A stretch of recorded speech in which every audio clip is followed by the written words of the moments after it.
Student, इस lecture में मैं आपको बहुत ही इंपॉर्टेंट प्रॉब्लम सोल्व कराने जा रहा हूं कि ऑर्डर किस तरह बदलेंगे और उसके बाद इवेल्युएट किस तरह करेंगे।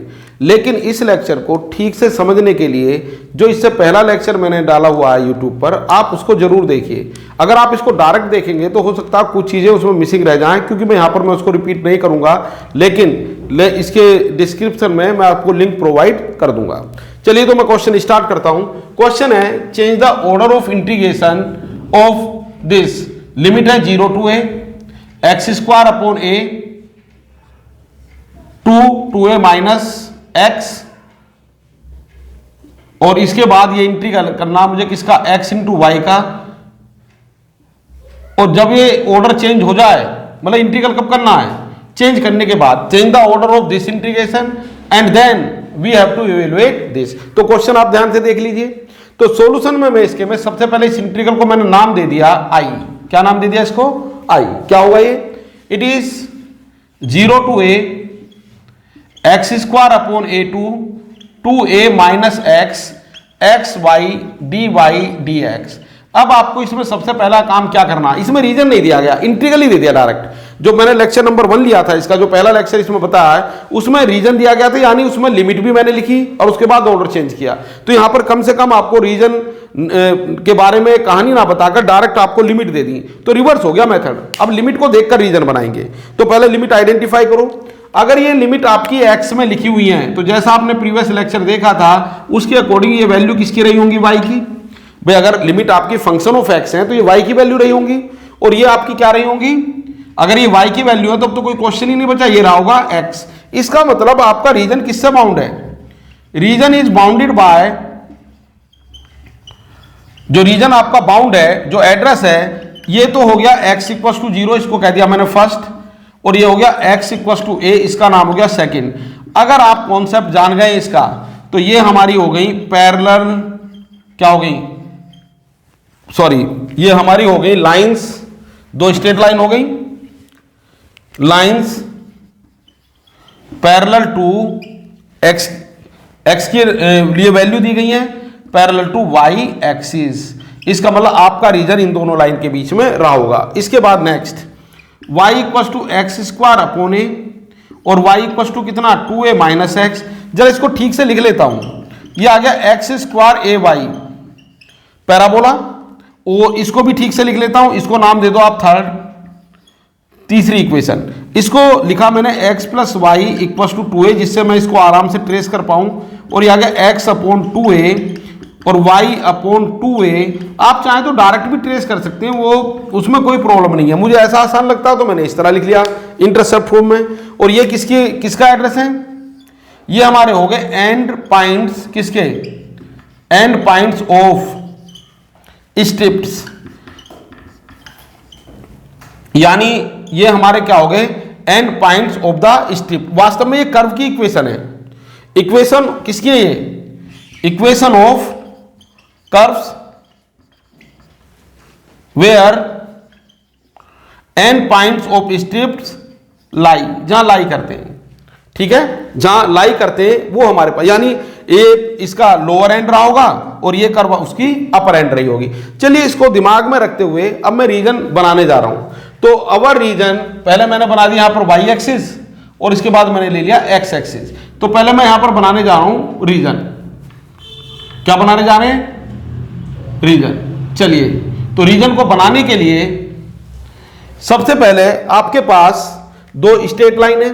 पहली क्या है, x इक्वल टू 0 और x इक्वल टू a, यानी अब आपको कम से कम इतना आइडिया हो गया है कि आपका रीजन x इक्वल टू 0 के लेफ्ट में नहीं है और x इक्वल टू a के राइट में नहीं है। ये पहला, इनका काम हो गया खत्म। अब इसके बाद आपके रीजन में एक बाउंड्री क्या है, x² ay। तो जानते हैं ये पैराबोला है। पैराबोला भी कैसा होगा, सिमेट्रिकल अबाउट y एक्सिस, क्योंकि x² है यानी u टाइप का। तो ये पैराबोला हमने बना दिया। ये थोड़ा सिमेट्रिकल बना लेना। इस पैराबोला ने इसको यहां पर टच किया, तो इनके कोऑर्डिनेट भी लिखते जाओ। इसके कोऑर्डिनेट आ गए 0,0, इस पॉइंट के कोऑर्डिनेट आ गए 1,0। अच्छा, इस पॉइंट के कोऑर्डिनेट क्या होंगे, इस पॉइंट के कोऑर्डिनेट के लिए आपको क्या करना पड़ेगा, you have to solve these equation, ये किसका इंटरसेक्शन है? ये इंटरसेक्शन है x इक्वल टू ए का और एक्स स्क्वायर ए वाई का। तो इन दोनों को सोल्व कर दीजिए, बड़ी आसानी सोल्व हो जाएंगी। भाई x की वैल्यू तो a होगी इस पॉइंट पर, क्योंकि ऑलरेडी सोल्व है। अब x की जगह इसमें पुट कर दो, x की जगह a मैंने पुट किया तो कितना आ गया? ए स्क्वायर ए वाई, तो यानी y भी कितना आ गया? a। तो इसका मतलब पॉइंट आपका हो गया a कोमा a। ध्यान देंगे ये रफ काम है, आप इसको दिखाएं या ना दिखाएं इससे कोई प्रॉब्लम नहीं है, आप डायरेक्ट लिख दीजिए अगर आपको पता है a कोमा a, ये इसके कोऑर्डिनेट है। क्लियर है? तो मैंने क्या करा, ये दोनों लाइन बना दी, इसके बाद मैंने ये पैराबोला बना दिया। ठीक है, अब मैं रीजन आइडेंटिफाई करूंगा, पहले तो कर्व भी बनाता जा रहा हूं। ठीक है, ये क्या होंगे? इसके बाद ये हमारी एक स्ट्रेट लाइन जो एक्स एक्सिस को भी कट करेगी और वाई एक्सिस को भी कट करेगी। एक्स एक्सिस को कहां कट करेगी? एक्स एक्सिस को कट करेगी 2a डिस्टेंस पर, वाई एक्सिस को कट करेगी 2a डिस्टेंस पर। अब ये जो स्ट्रेट लाइन में बनाऊंगा तो मुझे एक डाउट हो रहा कि ये लाइन इस पॉइंट के नीचे से जाएगी, इस पॉइंट के ऊपर से जाएगी या इस पॉइंट से होकर जाएगी।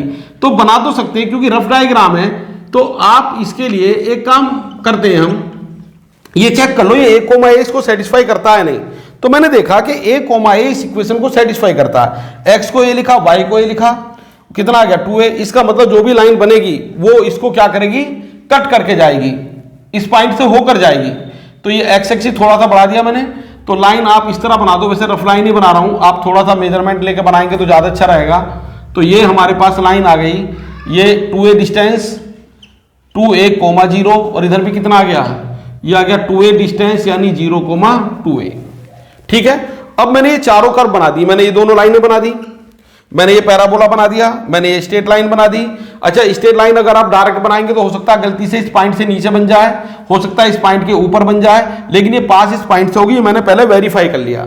अगर इस पॉइंट से पास नहीं होगी तो फिर चेक करेंगे कि इस लाइन पॉइंट्स के नीचे है या ऊपर है। अब आपको रीजन ढूंढना है, इसमें तो बहुत सारे रीजन नजर आ रहे हैं, लेकिन आपका रीजन कौन है? अब एड्रेस पर पहुंच जाओ, हमारा रीजन कौन सा होगा? Our region lies between x equal to 0 and x equal to a, यानी हमारा रीजन ना तो इस लाइन के पहले है और ना ही इस लाइन के बाद में है।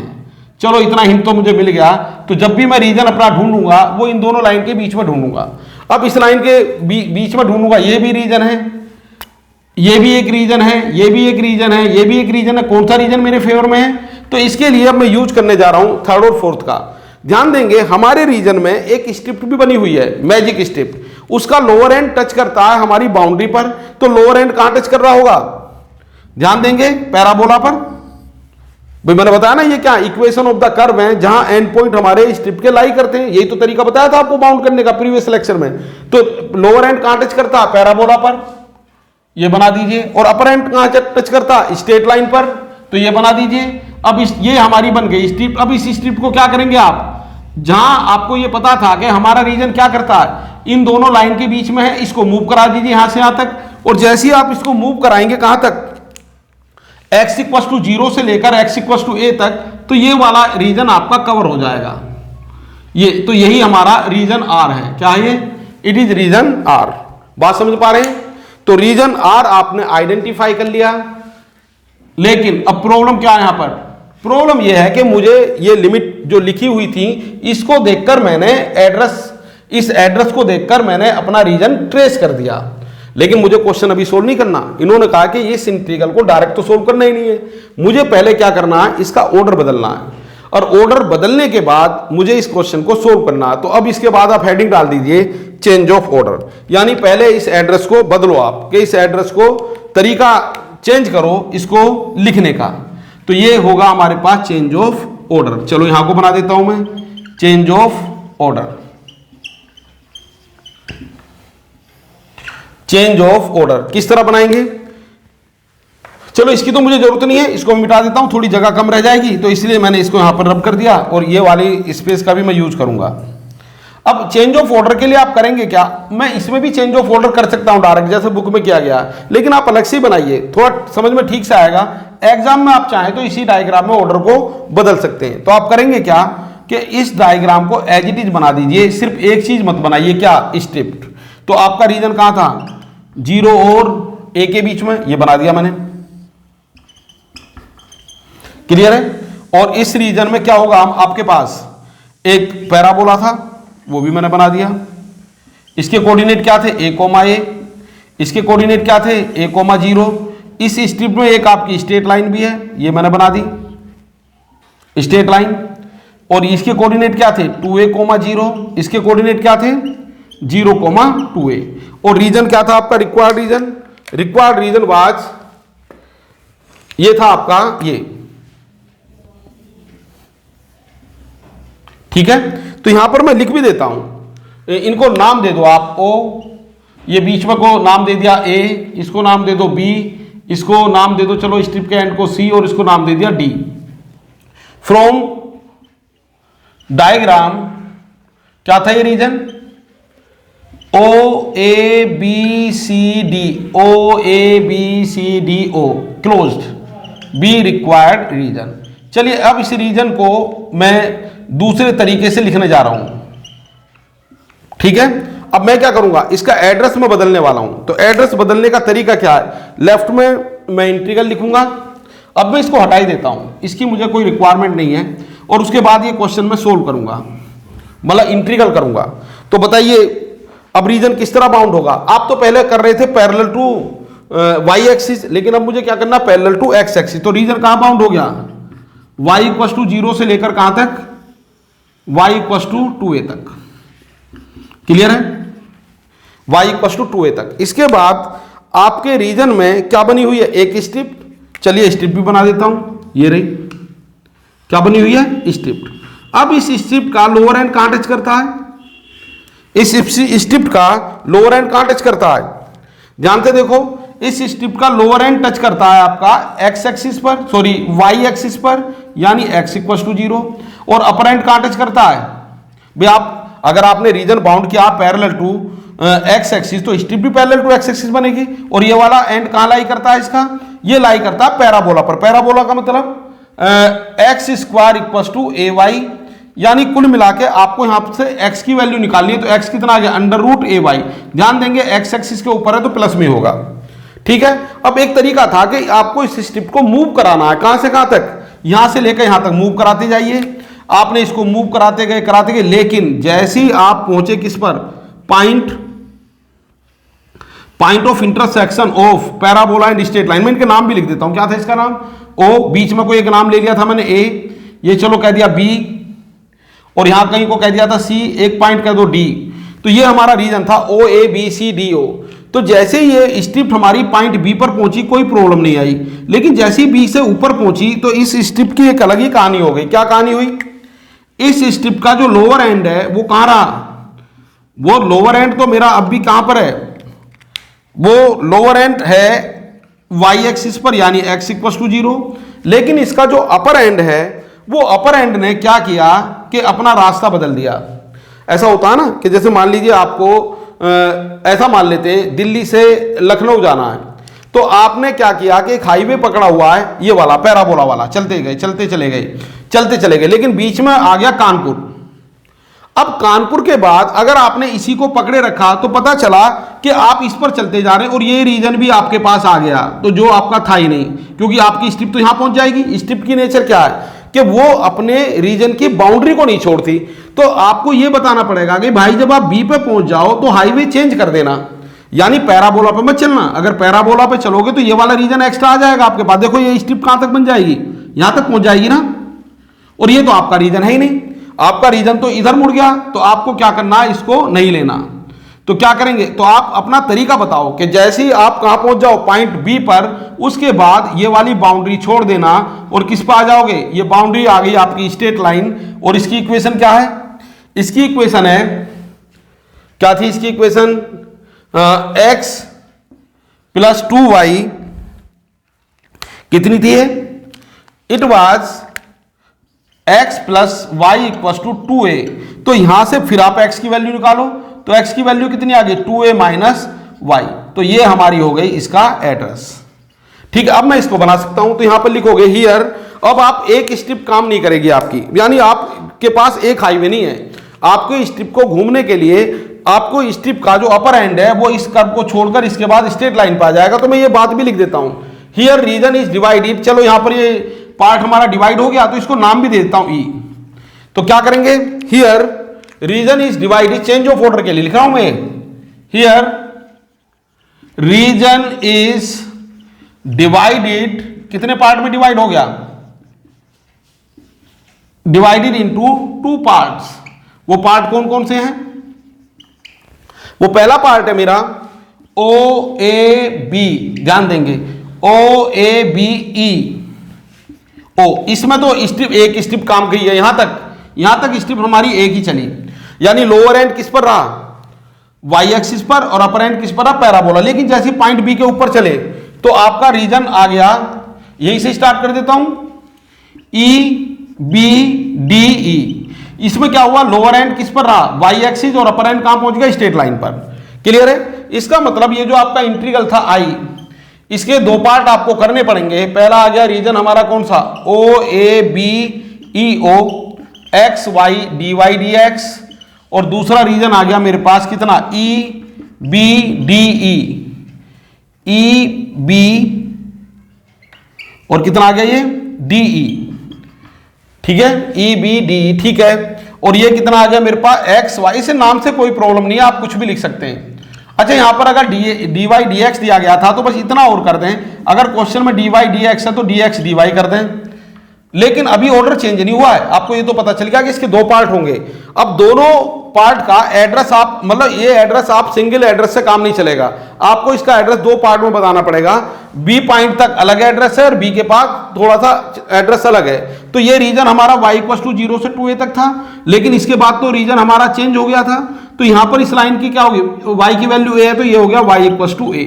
तो पहले पार्ट का जो एड्रेस हुआ वो हुआ y equal to 0 to a, यानी ये पार्ट हमारा इन दो लाइन के बीच में ही है, पहला वाला कौन सा, o a b e o। और ये स्ट्रिप का ये लोअर एंड, ये अपर एंड, लोअर एंड कहां टच है, x इक्वल टू 0 पर, अपर एंड कहां टच है, पैराबोला पर, यानी अंडर रूट ए वाई, और इसके बाद एक्स वाई, और कितना आ गया यहां पर डी एक्स डी वाई, कितना आ गया ये डी एक्स डी वाई। बात क्लियर है? दूसरा एंड हमारा क्या, कहां से स्टार्ट हुआ, अब ये वाला रीजन हमारा ये वाला चलेगा यहां से यहां तक, तो ये y कहां से स्टार्ट हुआ, यानी ये रीजन हमारा y इक्वल टू a के ऊपर है और 2a के नीचे है। और यहां पर क्या होगी भी x की लिमिट, x की लिमिट, अब x का जो लोअर एंड है यानी लेफ्ट हैंड स्ट्रिप का, वो तो अभी भी y एक्सिस पर है, यानी y equal to 0, sorry x equal to 0, और अपर एंड कहां पर है, स्ट्रेट लाइन पर, और वहां से x की वैल्यू कितनी मिली, यानी आपको इस कर्व की इक्वेशन लिख देनी है x के लिए, तो कितना होगा 2a माइनस वाई, और ये आ गया X Y D X D Y, और ये आ गई हमारी इक्वेशन नंबर 2। बस अब आपको करना क्या है, इस इंटीग्रल को सोल्व कर देना है। तो चेंज ऑफ ऑर्डर ध्यान से समझ लीजिए, ये इतना इंपॉर्टेंट क्वेश्चन है, खासकर AKTU के लिए, लगभग हर बार एग्जाम में आता है। बट क्या होता है, कभी कभी क्या करता है, जैसे a है, a की जगह इसने कोई पॉइंट दे दिया, मान लीजिए a की जगह 1 लिख दिया, तो क्वेश्चन क्या हो जाएगा 0 to 1 एक्स स्क्वायर, क्योंकि a की जगह 1 लिख दिया, और यहां पर आ जाएगा 2 माइनस एक्स, तो वो भी एक इंपॉर्टेंट क्वेश्चन है, तो उससे कोई ज्यादा प्रॉब्लम नहीं है। चलिए अब इस इंटीग्रल को मैं सोल्व भी कर देता हूं कि इसका आंसर क्या आएगा। चलिए सोल्व करने के लिए मैं थोड़ा राइट में जाता हूं, डायग्राम की मुझे अब जरूरत नहीं है, इस इंटीग्रल को मैं आसानी से सोल्व कर सकता हूं। तो क्या होगा इंटीग्रल, एक बार देख लीजिए डायग्राम, अगर कोई प्रॉब्लम है तो देखिए। अगर आपको लेक्चर को ठीक से समझना है तो पहला वाला लेक्चर भी देखना पड़ेगा, अगर आपको नहीं आता बाउंड करना। चलिए अब मैं इसको फर्दर सोल्व करने जा रहा हूं।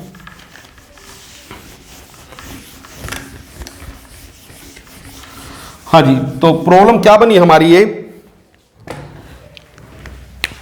अब तो सोल्व भी करते चले जाओ। आई इक्वल टू, ये बना y equal to 0 to a, और यहां इंटीग्रल पहले x के रेस्पेक्ट, जो लिमिट, जिसकी लिमिट वेरिएबल है उसी के रेस्पेक्ट में पहले होता है, कांस्टेंट है तो कोई ज्यादा फर्क नहीं पड़ता। तो यहां x की लिमिट वेरिएबल है तो पहले x के रेस्पेक्ट में होगा, और क्या बना integral x equal to 0 to under root A Y, और यहां पर कितना है एक्स वाई डी एक्स, और कितना आ गया ये डी वाई। चाहो तो इसको I1 I2 मान के कर सकते हो, और ये आ गया y equal to a to 2a, और ये भी यहां पर ब्रैकेट बंद कर दीजिए, x इक्वल टू 0 टू कितना है यहां पर ये 2a माइनस वाई, और ये आ गया एक्स वाई, पहले dx और बाद में dy। तो ये बना y इक्वल टू, देखिए ये क्वेश्चन तो बड़ा आसान हो जाता अगर वो डायरेक्ट ही कह देता सोल्व करो, लेकिन उन्होंने कहा नहीं पहले ऑर्डर बदलो भी, उसके बाद सोल्व करना है। तो जब आप यहाँ x के रेस्पेक्ट में कर रहे हैं तो y तो कांस्टेंट है, तो x का इंटीग्रल हो गया एक्स स्क्वायर बाई 2, और कितना आ गया 0 to under root A Y, और ये लिमिट ध्यान देंगे x की है dy। यहां पर कितना हुआ ये y equal to a to 2a, और ये कितना आ गया इंटीग्रल ही कर दो, यहां पर भी आपका y कांस्टेंट है तो कितना आ गया x स्क्वायर बाई 2 और कितना आ गया बच्चों dy। ध्यान देंगे ये 2a माइनस कितना था, नहीं ठीक है, x इक्वल टू कितना था a2 sorry y equal to a2 2a और x इक्वल टू कितना था 0 से लेकर कहां तक 2a माइनस y। अब इनकी लिमिट पहले लिमिट रखोगे बाद में सोल्व करोगे तो कितना बना ये y equal to 0 to a, y तो ऐसे ही रहा। अच्छा ये 1/2 इसको बाहर लिख देता हूं, x स्क्वायर की जगह आपने रखा ay अपर लिमिट तो कितना आएगा सिर्फ ay। इसके बाद आपने लोअर लिमिट रखा 0 तो ये खत्म हो गया तो यानी कितना आ गया इसके बाद ये dy। इसके बाद नेक्स्ट पार्ट की तरफ बढ़े हम आगे तो 1/2 यहां भी बाहर आ जाएगा। y की वैल्यू कितनी है a से लेकर 2a, y तो ऐसे ही रहेगा तो आपने x स्क्वायर की जगह कितनी वैल्यू पुट की, आपने x स्क्वायर की जगह लिखा 2a माइनस y का होल स्क्वायर। भाई x की जगह 2a माइनस y लिखोगे तो स्क्वायर है तो स्क्वायर भी हो जाएगा और 0 पर ये 0 ही रहा तो ये इसके बाद आ गया dy। चलिए अब इसको भी सोल्व कर देता हूं, कितना बना ये बना 1/2। हाँ जी y का मल्टीप्लाई कर दो, चलो इंटीग्रल एक लाइन और बढ़ा देता हूं, y equal to 0 to a, ये 0 है, ये आ गया a y स्क्वायर, बल्कि a को भी आप बाहर ही लिख दो, a y स्क्वायर कितना आ गया dy। इसके बाद यहां थोड़ा मुझे फर्दर सोल्व करना पड़ेगा, y equal to a to 2a कितना बना ये y, ध्यान देंगे 4a square plus y square और कितना आ गया माइनस 4ay और ये आ गया dy। चलिए इंटीग्रल सोल्व करते हैं, ये आ गया a/2 और ये आ गया y³ 3, ये आ गया 0 टू a। इसके बाद नेक्स्ट 1/2, ध्यान देंगे y का मल्टीप्लाई भी साथ के साथ करते जाओ तो ये वाली टर्म मेरे पास आ गई 4a स्क्वायर, ध्यान देंगे ये तो कांस्टेंट आ गया 4a स्क्वायर, y का कितना हो गया होगा y स्क्वायर बाई 2 और लिमिट आ गई y की कितनी a टू 2a। ध्यान देंगे y की वैल्यू है, ये किसकी वैल्यू है y की। इसके बाद जो नेक्स्ट टर्म है ये कितना बना y³, तो y³ का जब मैं इंटीग्रल करूंगा तो 1/2 तो साथ चलेगा ही, 1/2 तो चल ही रहा है ना साथ सबके, तो y³ का कितना होगा y⁴/4 और कितना आ गया ये y equal to a to 2a। इसके बाद जो लास्ट टर्म है उसमें कितना 1/2 तो बाहर चल रहा है और इसके बाद ये -4a भी बाहर आ जाएगा और ये y का मल्टीप्लाई हुआ तो कितना हो गया y स्क्वायर, कितना हो गया y स्क्वायर का इंटीग्रल क्या होगा y³ 3 और y की लिमिट क्या आ गई यहां पर a से लेकर 2a। तो ये 1/2 का मैंने सभी में मल्टीप्लाई कर दिया। अब मैं इसको लेफ्ट में इस कैलकुलेशन को और कर देता हूं,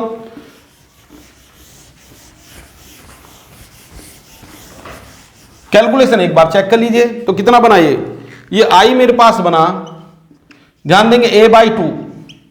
हाँ जी y की जगह आपने रखा यहां पर पहले इंटीग्रल में a, तो ये आ गया a/3 और 0 रखने पे 0 ही रहेगा। इसके बाद ये कितना हो गया, ये 4a स्क्वायर आपने कॉमन लिया था तो कितना आ गया प्लस 2a स्क्वायर, भाई ये 2 से 4 को कैंसिल कर दो तो 2a स्क्वायर। अब यहां पर आपने y की जगह क्या रखा, अच्छा इस 2 को भी मैं चाहूं तो बाहर ही लिख लूं तो 4 से 4 कैंसिल ही हो जाएगा, क्या रहेगा ये ओनली a स्क्वायर। अब y स्क्वायर में एक बार आपने रखा 2a तो कितना बना 4a स्क्वायर, एक बार आपने क्या रखा a तो कितना बना -a square, lower limit minus करके लिखते हैं। इसके बाद अब आप यहां पर आ जाइए, कितना आ गया 1/8, ये बाहर आ गया, कितना बना 1/8। भाई 1/2 पहले से था, आपने y का मल्टीप्लाई किया तो y³ बना था, इसका इंटीग्रल हो गया तो ये रह गया यहां पर y/4। अब 4 की जगह y की जगह आप लिखेंगे 2a तो ये बना 16a⁴, क्या बना 16a⁴। अब आपने a रखा तो क्या बना a⁴, क्लियर है। इसके बाद ये आ गया आपके पास नेक्स्ट टर्म, ये माइनस ये कैंसिल हो गया 2 और 3 भी बाहर ले लो तो ये आ गया -2a/3। अगर मैं ठीक लिख रहा हूं तो क्या बना ये -2a/3। ध्यान देंगे y³ यानी 8a³, भाई y की जगह 2a रखा ना और माइनस कितना आ गया a³। कैलकुलेशन आप एक बार चेक कर लीजिएगा तो कितना बनेगा ये i इज, ये बना 1/6a⁴, ये कितना बना 3a स्क्वायर यानी 3a⁴, a स्क्वायर का मल्टीप्लाई भी हो जाएगा ना। यहां पर कितना बचा ये 15 बाय 8 a की पावर 4, यहां कितना बचा बच्चों 7a क्यूब और -2 फिर मल्टीप्लाई हो गया तो माइनस का ही रहेगा, हालांकि 14a की पावर 4 बाय 3। क्लियर है? अब आप इसका एलसीएम ले लीजिए और एलसीएम लिखने के बाद यही आपका आंसर होगा। तो क्या बनाइए, ये आ गया मेरे पास 1/6 और कितना आ गया 3 प्लस 15 बाय 8 माइनस 14 बाय 3 और ये आ गया a की पावर 4। देयरफॉर अब ये भी जो भी कैलकुलेट आए वो कैलकुलेट करने के बाद आप इसको लिख दीजिए। तो ये किसका आंसर है? Therefore it is 0 to a, बल्कि i की वैल्यू है, यही हमारा क्या हो जाएगा आंसर। ठीक है, तो इसको सोल्व करके आप लिख दें। तो बच्चों इस क्वेश्चन को सोल्व करने के लिए मैंने काफी डिटेल में डिस्कस किया है। तो अगर आप चाहते हैं कि ये क्वेश्चन या इस टाइप के क्वेश्चन आप एग्जाम में कर पाएं तो इसके लिए आपको पहला लेक्चर भी देखना होगा। अगर आपको उसके बारे में जानकारी नहीं है तो हो सकता है इसमें आपको प्रॉब्लम आए। ठीक है, तो अगर आपको लगता है कि मुझे और भी क्वेश्चन करने की जरूरत है चेंज ऑफ ऑर्डर का, तो कमेंट बॉक्स में आप लिख दीजिए। Thank you very much.